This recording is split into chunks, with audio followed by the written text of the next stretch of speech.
Welcome to சிமஸ் kitchen. இன்னைக்கு special கருப்பு உளுந்து இனிப்பு உருண்டை.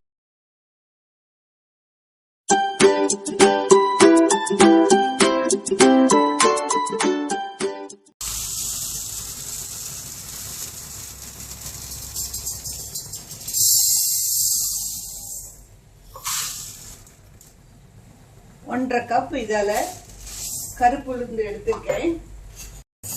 நல்லா வாசனை வர வரைக்கும் வறுக்கணும். இப்படி எடுத்து பார்த்தா உள்பக்கம் ப்ரௌனா இருக்கும்.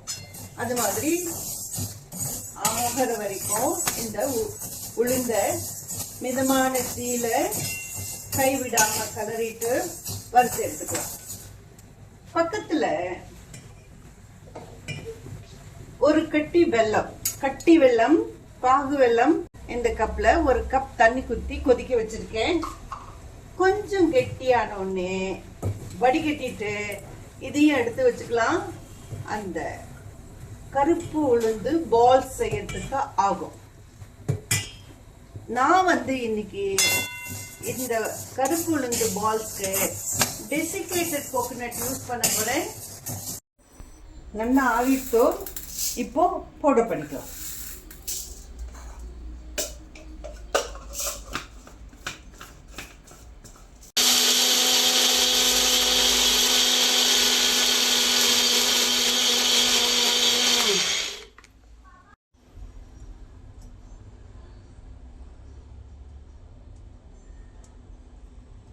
நெய்யை உருக்கி எடுத்துக்கலாம்.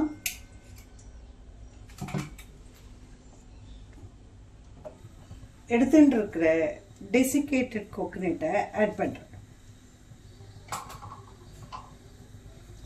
வாசனைக்காக ஒரு பரட்டி எடுத்துக்கிறேன். ஆஹா, நெய்ல அந்த கோகோனட் நல்லா வதங்கிச்சு. இதுவும் நல்லா மணத்தோட இருக்கு. உளுத்தம்பருப்பும் வறுக்குச்சு, மணம் கிடைச்சது, பாகு அண்ட் இப்போ இந்த தேங்காய். இப்போ அரைச்ச பவுடரை ஆட் பண்றேன். நல்லா மிக்ஸ் பண்ணிட்டு அடுப்பை நிறுத்திட்டேன். இதே மாதிரி கருப்பு உளுந்த பொடி பண்ணி எடுத்து வச்சுட்டா கார்த்தால கஞ்சி சாப்பிடுச்சு.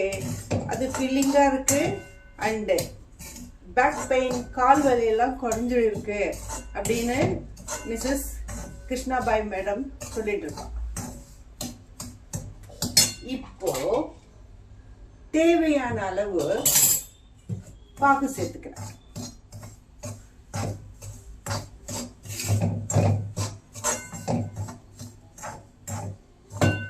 பாகு பாருங்க, பக்கச்சுவே தேனாட்டம் இருக்கு.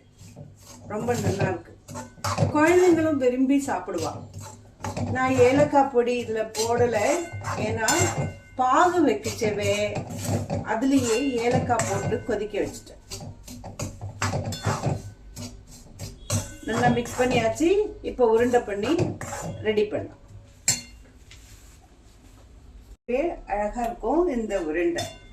எனக்கு கை வலி இருக்கு, இருந்தாலும் ஈஸியா உருண்டை பண்ண முடியாது. பால் மாதிரி தூக்கி போட்டு பிடிச்சேன், நல்லா உருட்டை வந்துட்டு. கருப்பு உளுந்து இனிப்பு உருண்டை ரெடி.